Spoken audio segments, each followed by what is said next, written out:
Hey everyone, welcome back to the Fantasy Writers Toolshed. This is JM. I'm here with Richie Billing, and we've got a down and dirty mini episode for you.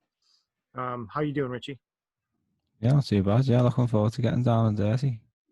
I don't know how I should take that. So we've done a lot of bigger issue topics in the past.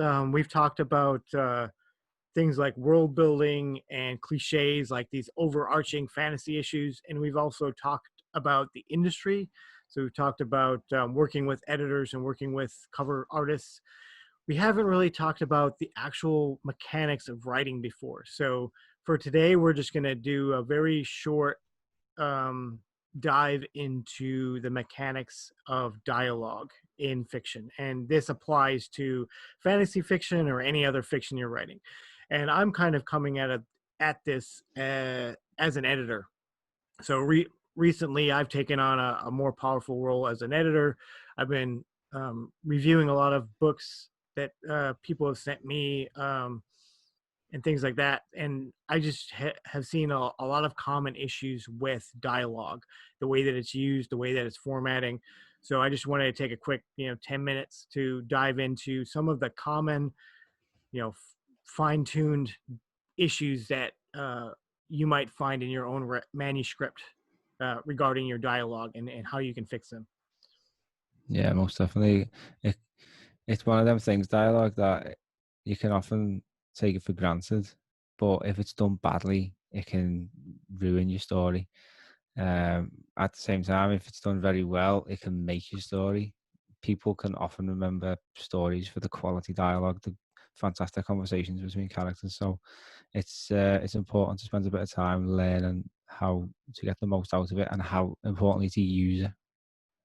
It's like you said, it's I would say it's critical to genre fiction, which is character centric.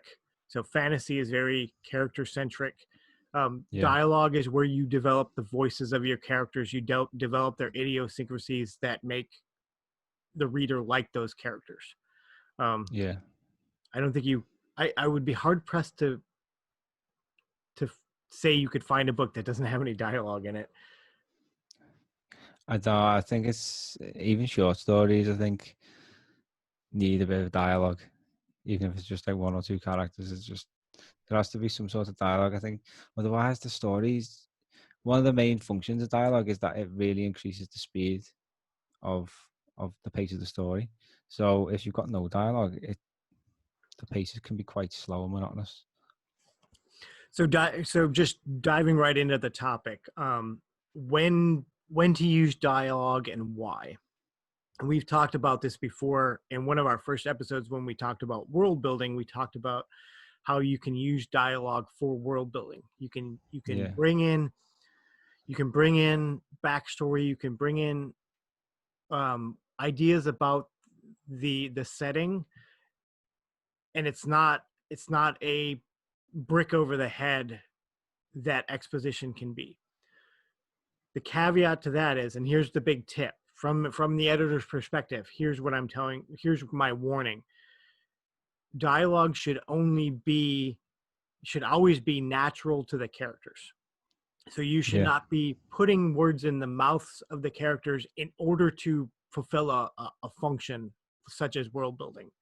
You don't want characters to be talking about things that they wouldn't normally talk about, or discussing something that they both already know and they wouldn't be talking about just to fill the reader in.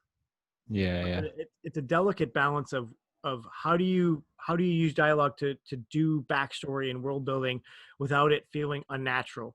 And then actually a couple of days ago I was watching The Mummy, the movie I think is from 1997, and that movie has a really good scene where they use dialogue to develop backstory.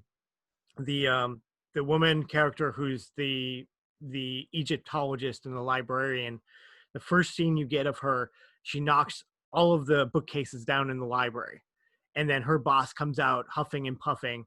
And so that scene, you're first introduced to that character and her idiosyncrasies through showing, through an Yeah. action. She's clumsy. She's, inattentive. Okay, we've got that absent-minded professor vibe from her. And then the dialogue starts, and the way that they justify her talking about her academic background is her boss storms in and says, what have you done? Why do I even keep you here? And then she has to defend herself. So she says, well, I have like a PhD in Egyptology and I'm the only one that can read hieroglyphics. And she lists out all of her unique skills. Yeah. And in any other setting that would come off extremely forced. But in that particular situation, it was justified because that character needed to defend herself, and it was a completely natural reaction. And when I saw that, I was like, that is a good use of dialogue as world building and backstory because it's Yeah. natural to the characters. Yeah. Great point. Any thoughts on that, Richie? No, I agree entirely with what you said there. One of the biggest risks, I think, especially with fantasy, is info dumping in dialogue, and there's nothing worse, especially like the example you gave there of like the forced way in which information is delivered. It's just you pick it up immediately as a reader and you switch off straight away because it's not natural. Like you say, the reader should be the fly on the wall when it comes to conversations. They should be observing a natural conversation between two characters. I think they call it maid and butler dialogue. Is that right? That's something you've heard before, Tim? What's that? Maid and butler dialogue. Have you heard that phrase before? I think it was. I think I heard Brandon Sanderson use it first. And I think it's basically that you're overhearing the conversation between the maid and the butler. They know the ins and outs of what's going on, so they're not going to start going into unnecessary backstory, detail over something that they already know. It's up to the reader then to sort of ascertain what they're talking about and make connections. And I think that makes it more interesting as well. Yeah. If you're just told everything that's happening, like part of the joy of reading is taking little pieces and putting them together and working out what's going to happen. So, yeah. Yep. So moving on from there, putting on my editor hat again. Another big thing is formatting and punctuation in dialogue, and I see a lot of that repeatedly with very seasoned authors. For whatever reason, dialogue, punctuation, and formatting just is a complicated beast, I guess, and it troubles a lot of authors. And I'm not going to get into, use quotation marks, and if you're British, you use one mark, and if you're American, you use two marks, and then if you're quoting something inside the dialogue, you use the opposite and you use a comma. Like, I'm not going to get into all that. You should all know that. We learned it in elementary school. I'm going to get into the more complicated bits. So for example, when do you use a comma and at the end of a piece of dialogue, and when do you use a period? And this is a very, very common problem. So if you have a character saying a phrase, so like, look over there. If you're following that with a dialogue tag, such as said or yelled or something along those lines, then you use a comma. The comma goes inside of the quotation marks. So it would be, look over there, comma, quotation mark, he said. Yeah. If you're following that with an action, then the dialogue ends with a period and you start a new sentence. So look over there, period, quotation mark, he pointed at the battlements, something like that. Yeah. So an action is not a dialogue tag, and it is not formatted like a dialogue tag. And things that a lot of people get confused about what is a dialogue tag. And we'll get into those a little bit later. But bottom line is, if you're following the the quotation with an action, you use a period inside the quotation. And if you're following it with a dialogue tag, you use a comma. So that's Yeah. basic, but a lot of people get confused about that. Second one is the difference between a dash and ellipses. So ellipses are the 3 periods that mark a pause or a slow cutoff. In dialogue, if your speaker is slowly trailing off, like they're getting distracted, or they're just not completing the thought, then you use ellipses, so 3 periods. So like, well, I thought once, and it's just trailing off, that would end with 3 periods, or 3 full stops in British, I guess. um, and that marks a slow trailing off. If your speaker is being interrupted, then you'd use a long dash. So, well, I think he got punched in the mouth. That's going to be a dash. That dash marks a sudden break in the speech. Whereas the ellipses marks a gradual break in the speech, or a trail off. And that's an Yeah. important caveat to note. And then also, if you're breaking the speech with an action in between, you can use commas. So, for example, someday he's going to get hit, comma, he said, but I won't be there to see it.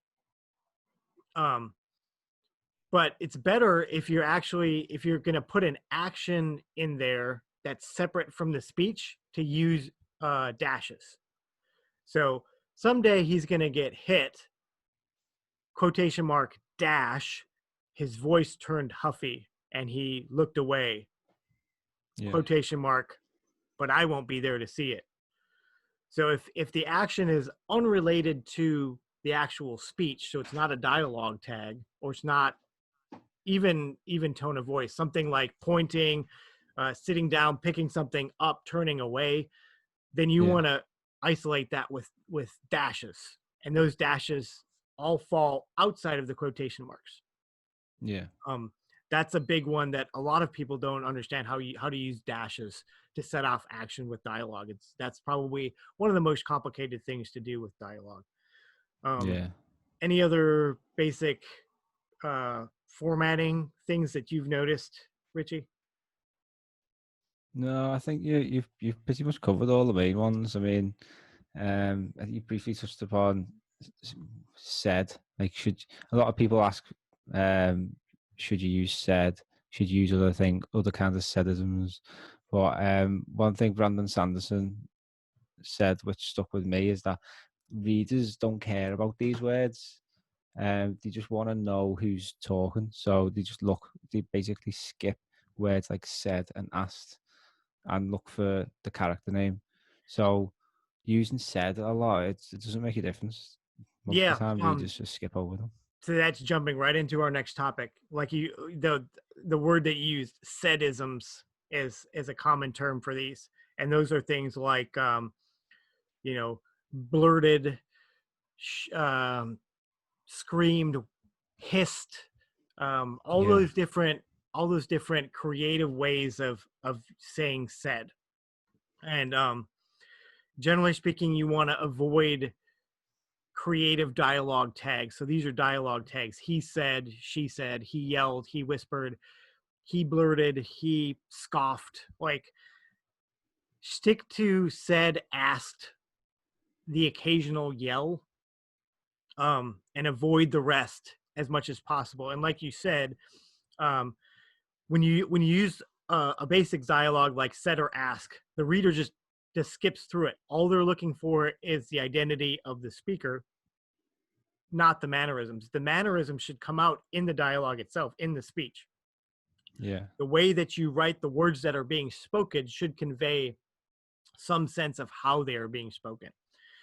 If you do need to draw attention to the manner in which something is being spoken, for example, if it's being whispered, then yeah, the occasional whisper or yell or something along those lines. I've used hiss a couple times just because I really wanted to highlight that particular manner of speaking. But it should be a very rare occurrence because it draws your reader out of the speech and to the action of speaking. And if that's what you want to do, then you can do that.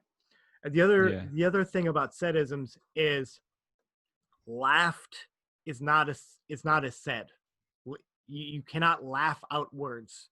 You cannot belch out words. Yeah. There's a bunch of actions that new authors use in place of said as a dialogue tag that are not dialogue tags. So you cannot smile out words. You can smile, but you can't smile dialogue. You can't laugh dialogue. You can't belch dialogue. Those are actions, and as I previously mentioned, those need to be separated with a period in a new sentence. So, the girl talking to a boy, I really like you. She beamed. That is, I really liked you, period. She beamed as a new sentence. It is not a Yeah. dialogue tag. Or she smiled. Or that's really funny. She laughed. That's really funny, period, quotation mark, she laughed as a new sentence. Don't confuse actions with dialogue tags. They are different and they need to be formatted differently. Yeah. Nice. And then just rolling off of dialogue tags, when do you need them and when do you don't? You don't always have to have a dialogue tag with every portion of speech. And this is kind of going to get into the last topic where we're paragraphing. So when you only have two speakers, you need to have dialogue tags to introduce the speakers. But if they're just going back and forth, asking each other questions or commenting off of each other, there comes a point where you can drop the dialogue tags. And the way that you identify the speakers is through paragraphing. Each speaker, every time you change a speaker, you should build a new paragraph. You drop down to a new paragraph. And that identifies to the reader that there's a new person speaking. And then you don't have to have dialogue tags. But if this is going on, for a page or 2 pages, what you can do is you have a couple exchanges. So the first exchange, blah, blah, blah, he said, blah, blah, blah, she asked, blah, blah, blah, he replied. And then from then on, you don't need to use dialogue tags. You can just have the dialogue back and forth paragraphed. Yeah. And then to keep the reader focused on who's on that pattern, and so they don't lose trace of who's speaking, you can add in actions and other things within those paragraphs to identify the speakers with action and with other things that they're doing, or the occasional dialogue tag. You can't go 2 pages straight without dialogue tags or identifying information. That would be impossible to follow. So every 2 or 3 exchanges, you can add in another identifying feature like an action or a dialogue tag, just to keep the reader focused on who's speaking. But you can cut out 60% of the dialogue tags if you paragraph it right. Yeah. I think at the end of the day, clarity is king or queen, and that's what you need. You need to make things as clear as possible to your reader. If people are struggling to work out who's speaking, then you haven't done a good enough job. You need to make it as clear as possible. And that goes for using pronouns as well, which is it's not dialogue specific, but make sure if you're using pronouns that it's clear who the referent of the pronoun is. If you've got two male characters in a dialogue and you drop the word he, it might not be clear who the he is among those two. Yeah. And then just moving on to one last bit on formatting. It doesn't come up very much, and because it's not very common, it throws new writers for a loop when they get to it. If you have one speaker who's kind of giving a monologue, so you've got Hamlet and he's just rambling, and you've got multiple paragraphs of dialogue from the same speaker, there's a specific way that you format that. And the way you Yeah. format that is the first paragraph doesn't have end quotations. The Yeah. second paragraph has open quotations, and that continues until you're finished. So if you have let's say you have 4 paragraphs of dialogue and it's all the same speaker, Yeah. then the first paragraph has open quotations, no end quotations. The second paragraph has open quotations, no end quotations. The third paragraph has open quotations, no end quotations. And then the last paragraph has open quotations and end quotations. So the end Yeah. quotations mark when that speaker has finished everything that they've had to say. And that's just something it's not something you really think about that much, but it does come up from time to time. It's quite a And subtle one as well, because you wouldn't most of the time even notice that the paragraphs don't have the speech marks at the end of them. But when you're reading it, it flows nicely when the character's talking like that. So then great little tip. part of it is identifying, keeping clarity and identifying the speaker. That usually when you're formatting this way, you don't have dialogue tags because you haven't closed the speech. So there's no dialogue tags, there's no action, it's just speech. So just keeping track of who the speaker is, you can see that, oh, there's no end quotations in this paragraph. It's the same person in the next paragraph. Yeah. So that's about all I got for the main problems that I see day to day when I'm doing editing with dialogue. Dialogue can be one of the harder things to format right, to get the grammar and punctuation right. It's useful to go on Google and to find some blogs that have tips and tricks on formatting dialogue. But I've tried to highlight a few of the big issues that I tend to see. Any other comments, Reggie? No, I think you've covered the main ones that I've come across anyway, like the main issues. Yeah, good work. Then we're gonna wrap up this short little mini episode here, and we've got another full episode in the hopper coming soon. We're gonna talk about marketing, and we've also got some big news to announce, and that should that new episode will be coming here shortly. Very exciting news indeed. And as always, if you have any specific questions on this topic, anything about dialogue that we haven't discussed, you can leave a comment here. You can look us up on Facebook, reach out, and we'll try to answer any off the cuff questions as best as we can. Yeah, thanks very much for listening, everyone. Yep, take care and see you next time.